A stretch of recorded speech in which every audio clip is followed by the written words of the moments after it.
One of the things I wanted to start sharing was kind of our camp setups, I guess. And that's John slipping and sliding down the hill. I camped up the hill. I had basically, I would say, the top 3 worst sleeps of my life in the bush last night. So we're pulling stakes and getting into town, to be honest. The camp was great, but like just soggy.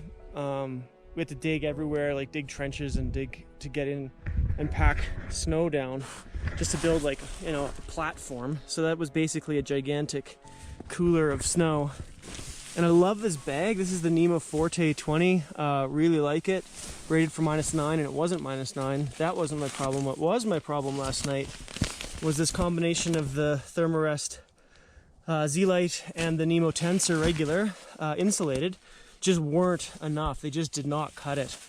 Really sad about that. This is a really comfortable pad, but I mean, this right here, the bottom of my tent, is the temperature of the snow below. So I thought this would be sufficient.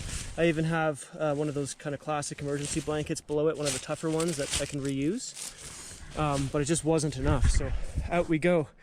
One of the snags, one of the unanticipated problems was just getting wet. I didn't pack enough dry socks, dry gloves, dry pants, and sourcing wood. We're allowed, once we're back a kilometer here in Kananaskis in Bow Valley Provincial Park, we're allowed, or Wildland Provincial Park, we're allowed to use deadfall. So we did, but there's only so much of it. So just having a fire, getting through the evening, drying clothes was a challenge. And now I'm snowboarding down the hill to come see John. John, how was your setup and your night? It was good, actually. I'm happy with everything. I was afraid because I have older gear, an old MEC Mountain Equipment Co-op bag that is nowhere near warm enough, but my mom made me like a fleece liner that I asked her to build for me, and I had the Thermarest X-Therm, and I was super happy with that. That kept me so warm. Like, I was actually too warm last night. Which pisses me off, for the record. It's funny because I just bought a bunch of new tech and realized that the kind of takeaway was that the tech I have is 3-season, not 4-season, and even with some kind of additional layers just wasn't enough. And yours, you were super concerned and ended up being toasty. Because I'm a cold sleeper. I never have comfortable... I think you and I both are. I've never had comfortable sleeps in the woods, and last night I was super happy. I'd done my work on the X-Therm as you had on yours, and one of the comments that I constantly heard with the X-Therm was how noisy it is, and it is. But I didn't hear it last night at all. You know, tucked in the mummy bag, I didn't hear it at all, and so yeah, I had a great sleep. The tent performed well. And the snow mattress didn't matter to you? No.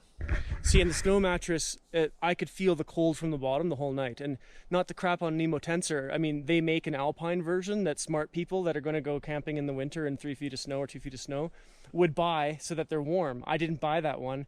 My bad. But comfy pad, really comfy pad, I really like it. But it certainly is not cut out for that. Don't do that with the Nemo Tensor, and do this with, you know, the X-Therm that John's got in there. All right, thanks, John. Yeah. So this is fire pit. Some things, snow is melted. We've got some ablation. You know, our little kid is wearing away with the sun. Had a nice little bench. And this was our view from last night. You know, the type of trails you have to make to get anywhere look something like that. Just to get some deadfall, to get some firewood, was a bit of a hag. And then getting in and getting down looked like that. So, all in all, I think John and I are both really glad we set up this camp and came and did it. Yeah, is that fair? Oh, yeah, 100%. Yeah? Okay, it was a good test of gear. Yeah, good gear test, and just kind of a bit of a shake-up and kind of pushing the boundaries of our gear and us. And we are now going to not do this after a day of ice fishing, and we're going to go get a good night's sleep and focus tomorrow, instead of on winter camping, spend more of our energy focused on catching lake trout. So we'll see how that goes. Anyway, this is season 8 of From the Wilds winter camp up in the Rockies.